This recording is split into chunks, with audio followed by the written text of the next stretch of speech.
I'm Scully Sinful, your big bro. And 13 years ago, I read Scott Pilgrim for the very first time. I was at a bookstore with my dad, and I was just looking for stuff to read.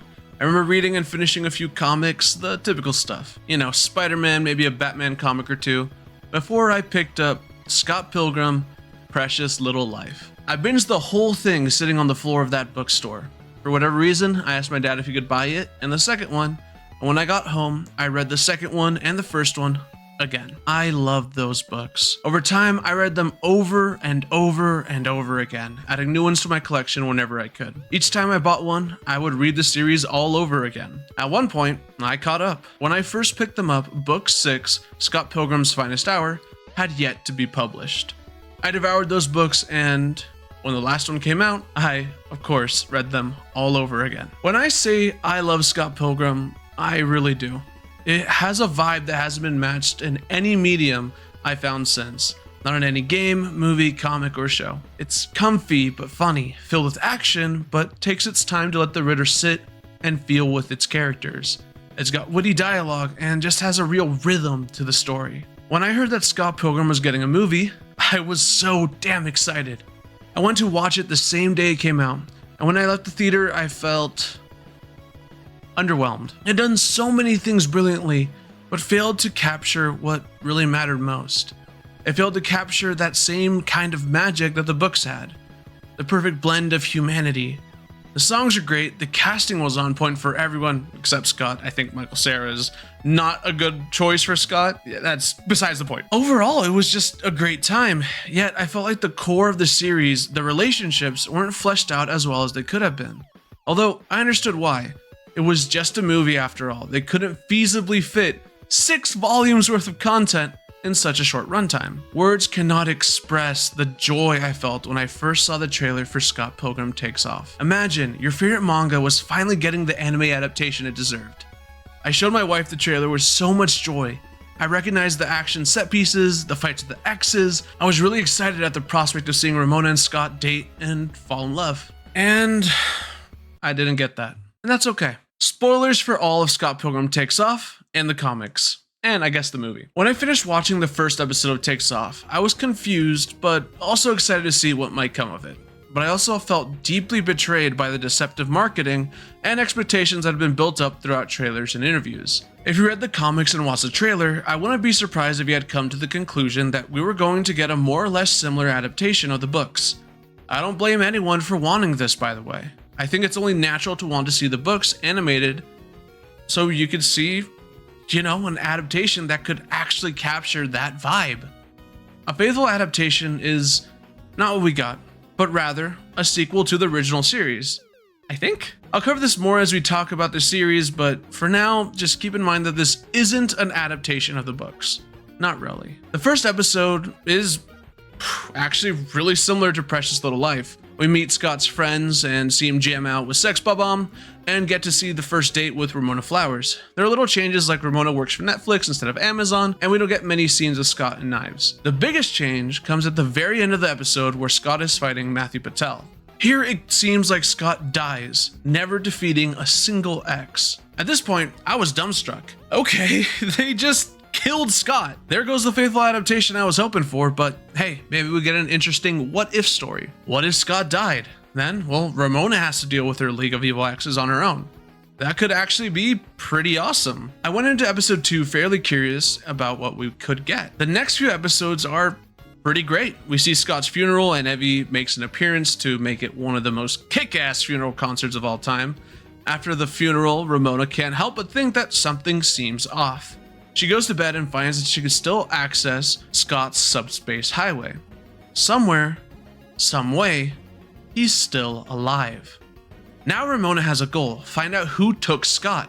She starts investigating her evil exes, and now we get into the heart of the show. One of the things that this show does wonderfully is show us more of the minor characters we fell in love with in the comics. We see more of Knives, Kim, and most importantly, the exes. We also get to characterize Ramona a whole lot more, which is fantastic to see. We get lots of really awesome scenes, so I'm just gonna talk about a few of my favorites. Let's start with Roxy. I love how they handled these scenes. The fight scene is awesome with them diving in and out of movie sets, almost like the movie set level we got in the old Scott Pilgrim game. They end up actually talking, and Ramona admits that she wronged Roxy and apologized for throwing their relationship aside. Next highlight, Matthew Patel's fight scene with Gideon kicked ass. That is all. I mean, look at this shit. It's cool. Back to the emotional encounters. The whole plotline with the Scott Pilgrim movie adaptation was really funny and a great time all around. Young Neil's obliviousness, Wallace's home wrecking, Todd's sparks, and Ramona's discovering her love for stunt acting. I actually think that was really cute since it seems like in the future timeline she stayed a delivery girl, but at the end of the series in the epilogue we see her working as a stunt woman again, which I think shows a bit of personal growth. If you are stunned, then go back and watch the show, then come back to me, okay? Alright, what else? I loved everything they did with Gideon, I guess Gordon's character. They really managed to humanize him, which I didn't expect to be possible, since this is the same guy who in other timelines made mind control and emotional warfare. That's not even mentioning his exes that he cryogenically froze so that he could date him whenever he wanted. But yeah, they managed to humanize that character. Basically Gordon ends up dating Julie and they kind of just work together. Julie was always a little power hungry, so it kind of just made sense that she and Gordon got together. Seeing him be a loser, slumming it around, watching anime was also really funny. I adore Gordon's bromance with Lucas Lee. Seeing them just hang out and be friends was a blast, and reminded me of when my friends and I used to shoot the shit and just goof off. Speaking of Lucas, I love how much of a bro and himbo the guy was. It was really cool to see more of him, and Chris Evans did such a good job voice acting him. I could honestly watch him play Lucas forever, man. Unlike that other lamer Chris, who, you know, doesn't know how to voice act at all, but still somehow manages to get gigs. I don't get it either. Enough about the exes. Let's talk a little about Ramona here. Can we just take a moment to acknowledge how good Ramona was in this? Ramona felt so warm. She seemed happier a lot more of the time, and when she talks about Scott, she seems genuinely happy and fond of him. One of the biggest reasons I dislike the movie is because it always seemed like Ramona felt inconvenienced by Scott. I didn't feel like they had any chemistry. But here it's almost as good as the comics. When they are together, it really does feel like they like one another and want to be together. I believe that they would fight for one another. And that's something really refreshing since we haven't seen that characterization since the comics and game. Speaking of exes, let's talk about Knives a little too. I really appreciate what they did with her character. With Scott out of the picture, Knives is able to move on and pursues music. We get this beautiful scene of Kim and her just jamming out.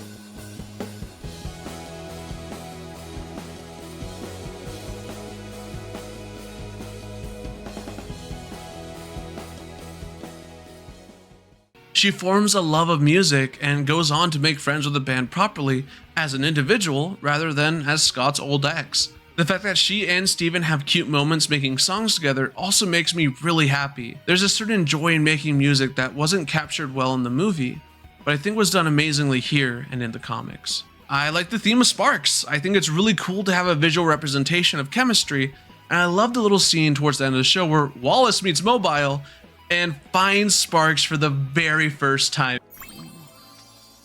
Sparks are real? It was really cute and super funny. Alright, time to talk about the big twist of the series.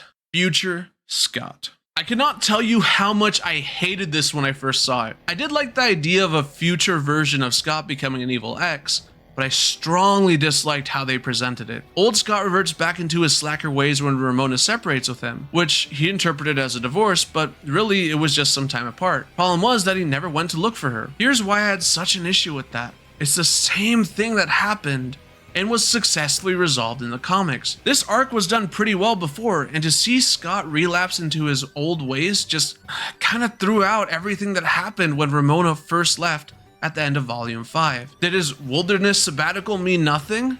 Did him accepting his faults and wanting to become a better person just mean nothing? This bothered me for days.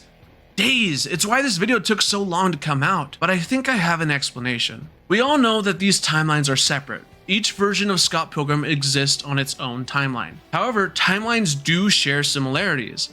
At first, I thought that anime's OG timeline, the one where Scott fights all the X's, was similar to the movie timeline. This is important because while Ramona does disappear in the movies, it's because she leaves Scott for Gideon, meaning that Scott doesn't have time to grow as a person on his own. However, someone brought it up to me that the VR scenes that old Scott showed present Scott resembled the comics.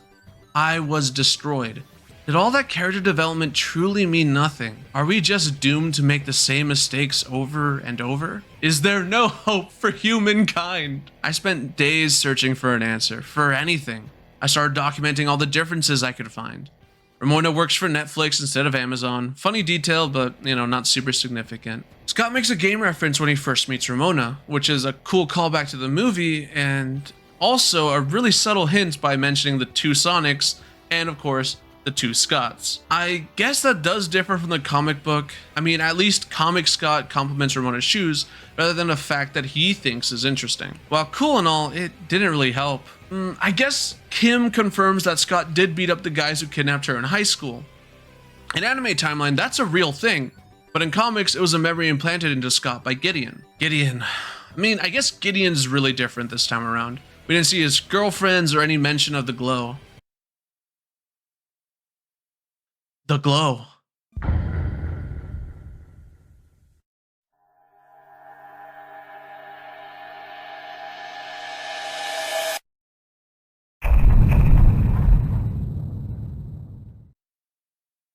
The glow was a crucial narrative device in the original's comic book series that popped up whenever Ramona was stressed about her relationships. It was a visual indicator of the stress that other characters could see. It would pop up whenever her exes were brought up or she feared something about her relationship with Scott. At the end of book 5, Ramona cuts and dyes her hair. She just found out about Scott's cheating with knives and it sent her spiraling. We see her on the bed and she thanks Scott, but the glow brightens and brightens until she just disappears. This leads to Scott spiraling as he loses all motivation, kind of similar to what's depicted with Future Scott. Unlike Future Scott, Scott still has a support group of friends and slowly he begins to recover from his trauma of Ramona's sudden departure. He tries sleeping around, but that doesn't really work. Eventually he visits Kim, who moved back into her parents' place, and together they go on a wilderness sabbatical. Unfortunately, he tries to kiss Kim, and she reveals that Scott was shitty to her. Scott begins to glow. He sees Nega Scott and tries to kill him in order to forget his shameful past. Nega Scott is a representation of Scott's bad traits, his selfishness, his inability to take accountability, and his lack of responsibility. Scott realizes that killing Nega Scott won't change anything and accepts that he's a shitty person. Now, knowing he's a terrible person, he's actually able to move forward. Scott gets a job, he apologizes to his exes, and he's able to reflect back on his life. He's able to fight for Ramona and chases after Gideon. At the end, Ramona and Scott are able to admit that they suck, but hey, that doesn't really matter. They care about one another and they want to make it work.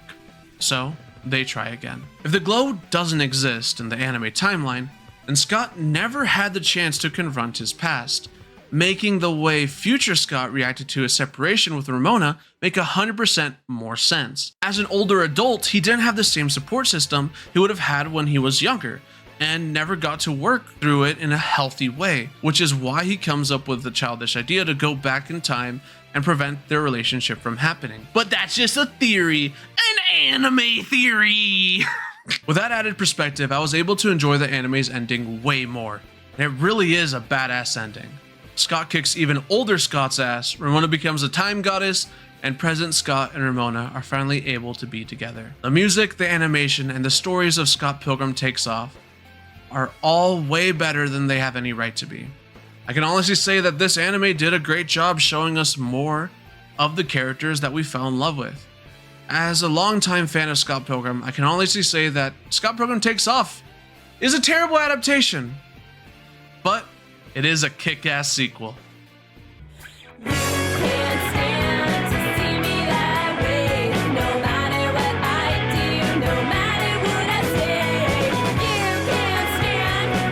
me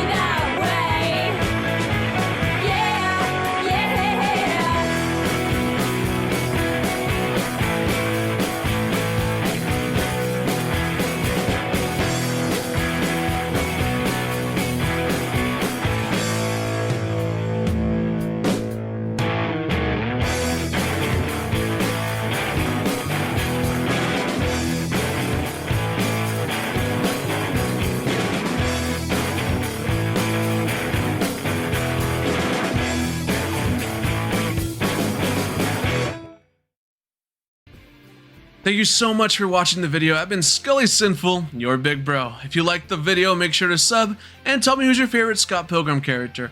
Mine's probably Kim. I'll see you guys real soon.